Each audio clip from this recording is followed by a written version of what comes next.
I'm a big fan of his thinking about this business design and technology, the triangle, and how can you apply design thinking in all of these different parts. But in my career, I kind of noticed that there's something missing there. That even though you have these teams in business, technology, and design, there's something that makes a team of 10 people to do better work than a team of 1,000 engineers or 1,000 designers. And I noticed that it's basically boils down to a fourth element, which I believe is a culture. That how does the company actually cultivate the culture? How does it empower the team members? How does it give them the freedom to actually explore the best possible ways? And I try to kind of also do that work in our Ixnos design unit, that people kind of feel that in a real sense, that how does the culture help that? And it's always better to go to work in a rainy Tuesday morning when you know that there is a team waiting for you, and you still want to go there and do your work and enjoy the things. So culture comes in many forms. It's not only about kind of positive things. Sometimes it's like a social power that lifts you up.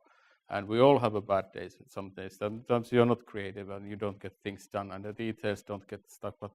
But when you have a good culture, it kind of it carries you through those days, and I think that's really important and can keep you motivated.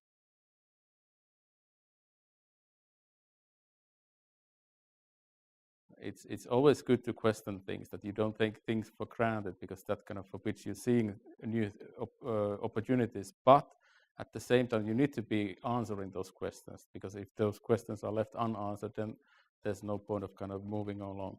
And I think that is sometimes the biggest challenge in the field of design, that people tend to question many things, but they don't have the kind of the gut to actually find the answers. And that's the really tricky part. I admit that.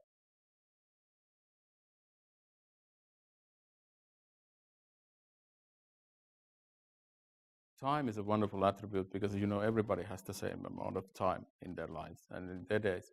And what I have kind of observed is that it's not actually, when we do the new product or new service design, that you have like a perfect 15-minute moment that starts from the certain thing and stops within the 15, as we think it would be. That actually your day is full of kind of short snippets of moments, short snippets of time, that you may be using the service or the product for a moment, and then you put it away. You can be in a very loud bus, kind of going somewhere. You can be in your bed, tired, so you're emotionally are not actually active.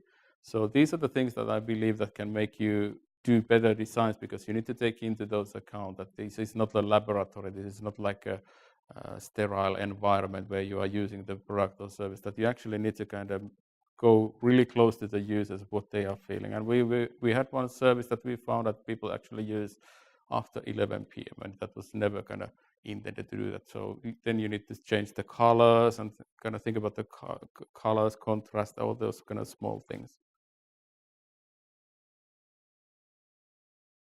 It's something that this is just this is my observation or my point of view, but it's something that when you use it or try it or take it, you don't want to put it away. It becomes integral part of yourself, who you really are, and that's a kind of design to me, that it's something that actually you take into your life, and when you do that, then we know that we have done a good work in the design as such, because we have not created any extra load for you, any extra inconvenience and that, or anything like that. And you don't need to always make like a big innovation or big design. Sometimes the best ones are really small, clever things that you have been kind of figuring out and thinking about, and then you just do those.